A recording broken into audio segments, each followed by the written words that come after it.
দেশের অন্যতম গুরুত্বপূর্ণ সড়ক ঢাকা-চট্টগ্রাম মহাসড়কের সীতাকুণ্ড অংশে গত কয়েকদিন ধরে তীব্র যানজটের সৃষ্টি হচ্ছে। সকাল থেকে সন্ধ্যা পর্যন্ত মহাসড়কের বিভিন্ন পয়েন্টে যানবাহনের দীর্ঘ সারি লেগেই থাকে। ঈদকে কেন্দ্র করে মানুষের বাড়ি ফেরা বেড়ে যাওয়ার পাশাপাশি মহাসড়কের বিভিন্ন স্থানে অবৈধ গাড়ি পার্কিং এর কারণেও এই যানজট সৃষ্টি হচ্ছে বলে জানান ভুক্তভোগীরা। নাইম আহমেদ কফিলের প্রতিবেদন নিয়ে ডেস্ক রিপোর্ট। এই মহাসড়কের সীতাকুণ্ড অংশে চলমান তীব্র যানজটের কারণে যাত্রী ও চালকরা চরম দুর্ভোগে পড়ছে। বিশেষ করে ফৌজদারহাট, ভাটিয়ারী, আন্তর্জাতিক ইসলামিক বিশ্ববিদ্যালয় গেট এবং কুমিরা সহ আরও বেশ কয়েকটি স্থানে যানজট নিত্য নৈমিত্তিক ব্যাপার।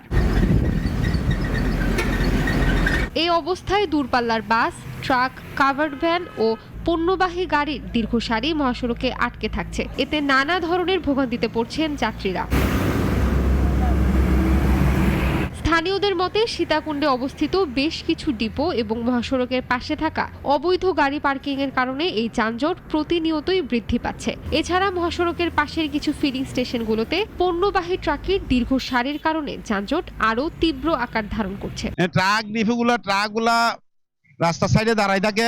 ছোট গাড়ির জন্য গাড়ির জন্য সব সময় মানে জাম থাকে। বিশেষ করে পোর্টলিং এবং কেডিএস এরা ক্ষমতার দাপটে এরা যা ইচ্ছা তাই করে। এদের কারণে আজকে ট্রাফিক জ্যামটা লাগে। এলোপাতারি 3 লাইন 4 লাইন করে গাড়িগুলা রেখে যানজটের সৃষ্টি করা হচ্ছে। যানজট সমস্যার সমাধানে কার্যক্রম চলমান আছে বলে জানান পুলিশের এই কর্মকর্তা। মহাসড়কে যানজট নিয়ে পড়েছি, তারা রাস্তা ডিউটি করে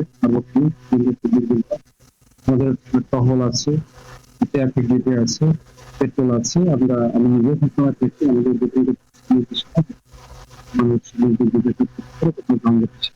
এছাড়াও রাস্তায় যাতে চুরি ডাকাতি বন্য সীতাকুণ্ডের মহাসড়কের পাশে অবৈধ গাড়ি পার্কিং বন্ধ করা গেলে ঢাকা-চট্টগ্রাম মহাসড়কে যানজট অনেকটাই কমানো সম্ভব বলে মনে করছেন সংশ্লিষ্টরা। ইরশাদ জাহান, নাগরিক।